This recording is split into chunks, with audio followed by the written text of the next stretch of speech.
Ngayong buwan, ipinagdiriwang po natin ang National Dental Health Month. Kaya pag-uusapan po natin kung paano mapapangalagaan ang ating ngipin at gilagid para mas maliwanag at malusog ng ngipin. At upang magbahagi ng mahalagang tips at kaalaman tungkol sa tamang pangalagaan ng ngipin, makakapanayam natin si Dr. John Alex Glenn Crespo. Good morning and welcome dito sa Rise and Shine Pilipinas, Doc.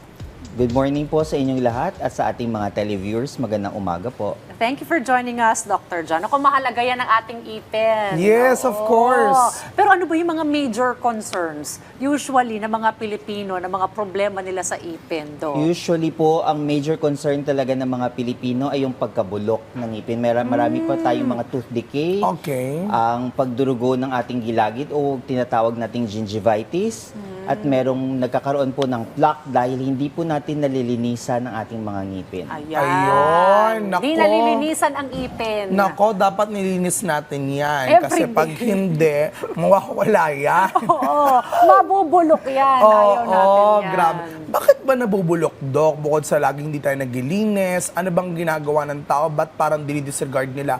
At kailangan nilang dumating sa dentist kapag masakit na lang. Nabubulok po kasi ang ngipin natin kasi dapat nagpapacheck up po talaga Ayan. tayo Ayun. every 6 months. Every 6 or twice a months. year. Okay. Oo.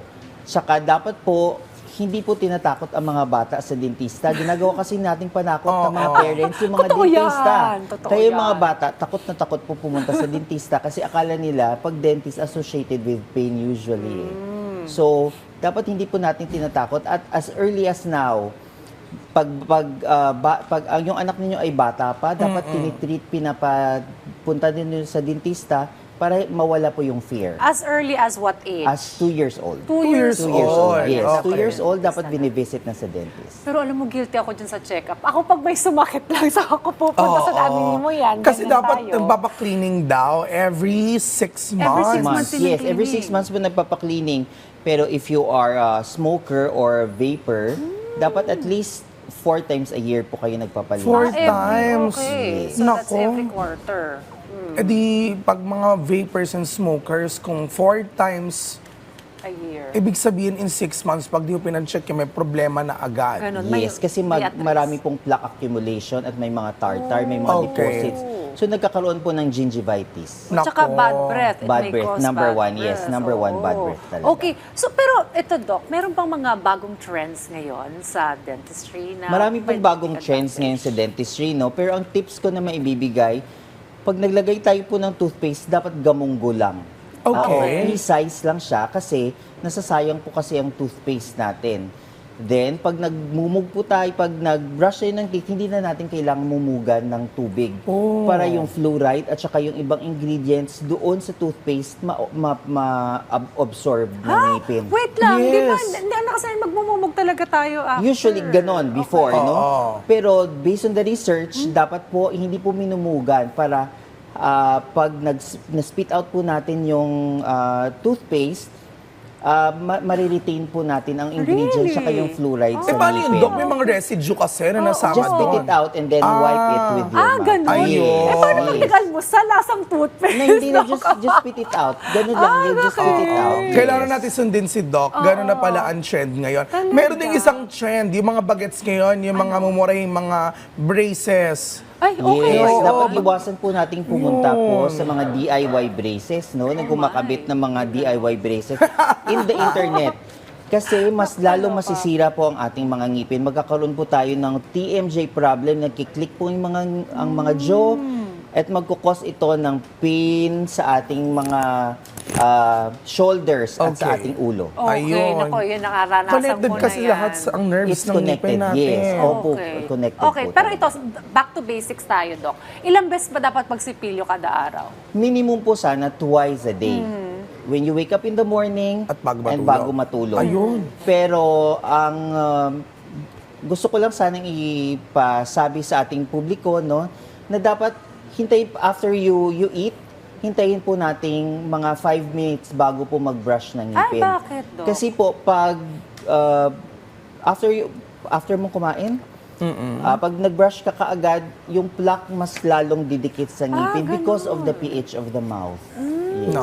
Opo. Pero Doc, also we have veneers now bukod Yes. sa ortho. Yan din, isa yan sa mga ano ngayon. What's the Yes. importance of that, Doc? Pag nagpa-veneers ka, dapat marunong ka mag-alaga sa ngipin kasi it's a lifetime process maintenance na talaga ng ngipin. So dapat kailangan na yung alagaan siya palagi. Brush 3 times a day, and floss. Kung may water floss, kung naka-veneers pa kayo, mag-water floss po kayo. It's very important and very Galing. helpful. Oo. Alam mo yung water floss? Oo, yung parang i-spray mo na lang Oo, sa'yo. kasi nga naman, Parang meron kang sumasapot sariling yun. bidet Parang na bidet. Parang may Shower sarili sa kang bidet sa ipin. bunganga. Mas okay ba Yes. yun kesa dun sa sinulid? Dapat nagsisinulid ka talaga, pero you Friend. accompany it with water floss. Okay. Yes. Mouthwash, kailangan ba lagi yan? Yes, mouthwash is very important din para ma-maintain natin yung flora ng ngipin at saka hindi magkakaroon ng amoy. Ayun. Okay. You're also a surgeon, Doc, Yes, and I also am for for implant, Doc. What are the implantology trends and for that? Marami na ngayong magagandang implants sa Philippines. One-day implant, pwede ka nang mag-implant when you come to the clinic and then paglabas mo, naka-implant ka na. So, Okay. mas maganda na siya. Okay. Ito, root canal. Yan, Ayun, nakapag-root canal. ako twice. Ay, twice yata. May kanal-kanal pa pala yung 3, 4, ganyan. Tapos ang presyo depende kung ilang canal. O kung ilang kanal yung babayaran sa'yo. Diba ganyan? Pero meron ngayon daw yung one day na root canal. Kasi di ba Meron po. bumabalik-balik tayo? Ay, ako- Ngayon, Meron naman bago po daw na yan, one-day root canal, pero dapat asymptomatic, wala masyadong nana o infection yung ganun. ngipin. Okay. Kasi Depende pa. pag nagkaroon ng infection yung ngipin, kailangan po nating i-drain. Mag-antibiotic And we will muna. wait for 3 days bago ulit bumalik until such Ayun. time na magiging asymptomatic na yung root canal. Na. Pero kailan ba niro-root canal, Doc? Ni-root canal siya pag beyond repair na yung ngipin. na, Hindi na pwedeng madala ng pasta. Oh. Kaya we encourage our people na dapat magbisita sa dentista bago Okay. pa Bago pa sumakit ang dumating. ngipin kasi nagiging mahal, nagiging expensive Correct. po. Ang mahal kaya kasi yan. pag late na pumunta, mas mapapamahal ka. Pwede bang Guilty ako bunutin na dyan, eh. lang kesa ERC? Kung sana pwede, pero mas maganda po kasi i-save yung teeth kasi pag binunot mo tuloy-tuloy na yan, masisira na yung ang bone natin.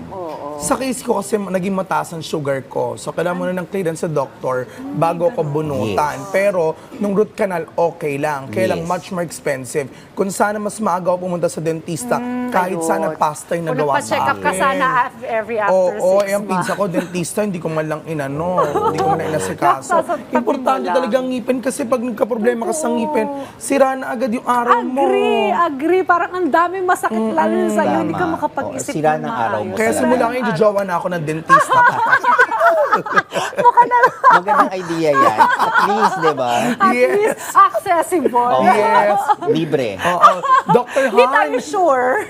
Doc Han, Pero ito, TMJ, kasi actually ako personally, may naririnig-rinig na akong click. At off-cam, sabi ni Doc, tinanong ko sa'yo, should I be worried? Oo daw, kasi Okay. baka it could get worse. Yes, it could get worse. Okay, Oo. what could happen And it ba? will affect your well-being, of course, because our Okay. oral health is as important as our general health. Okay. So kung may nararamdaman ka na nagkiklik na yung jaw, you go na to your dentist kasi marami Okay. pong mas early remedies para dyan to treat. Kasi it would cause pain, may mga magkakaroon ka na ng migraine, magkakaroon ka na ng back pain. Natakot So the naman earlier ako. na ma-detect siya at magkakaroon ka ng conversation with your dentist, at least maagapan siya. Oo, naranasan ko yun kasi pagkain ko nung cornic.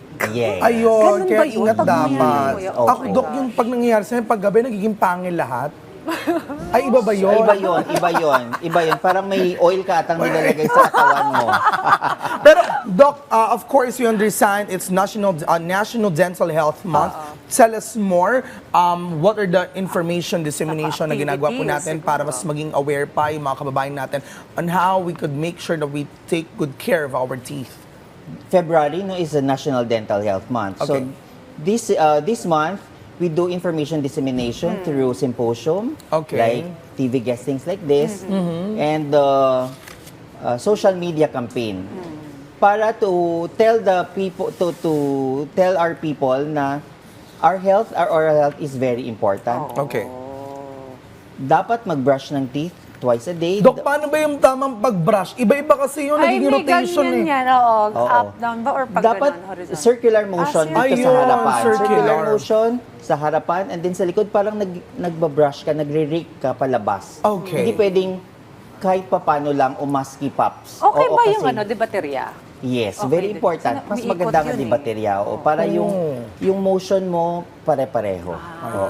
Okay. Parang pag-drawing din pala yan, no? Yung strokes. Pero ito sa mga nakatatanda, advisable ba yung pagpupustiso kapag kasirang-sira na Oo, lahat? dapat po kailangan ipalagyan ng pustiso. Kung una-una aesthetic, mas maganda naman Ah, tingnan. oo, para Di ba, makangiti pangalawa, sila. yung function mo naman, makakain ka naman ng mabuti. Ayun. Kaya, Kuya Bong, Hindi pa naman yung Ay, hindi pa, pagpupusti. hindi Ang pa, ganda hindi ng pa. ngiti Magandang ngiti ni Kuya Bong. eh. Wow. Pero ito, syempre, National Dental Health Month, marami activities, supportahan natin ang mga activities, ha? Oo. Di ba may Philippine Dental Association? Yeah, yan, ano? nagkaroon na kami ng kick-off sa MOA Okay. last February 1 at meron kaming toothbrush drills over the Philippines. Oh, And buong month na ngayon, marami kaming mga activities. ayan. social media accounts ng PDA is Philippine Dental Association Yes, and so, Philippine on Dental Facebook. Association. Ayan, for other details. Yes. Ayan. Sabay pala ng Love Month ang Yes, para tama ang Dental kissing health. daw. Ay, gusto ko Ayun. yan.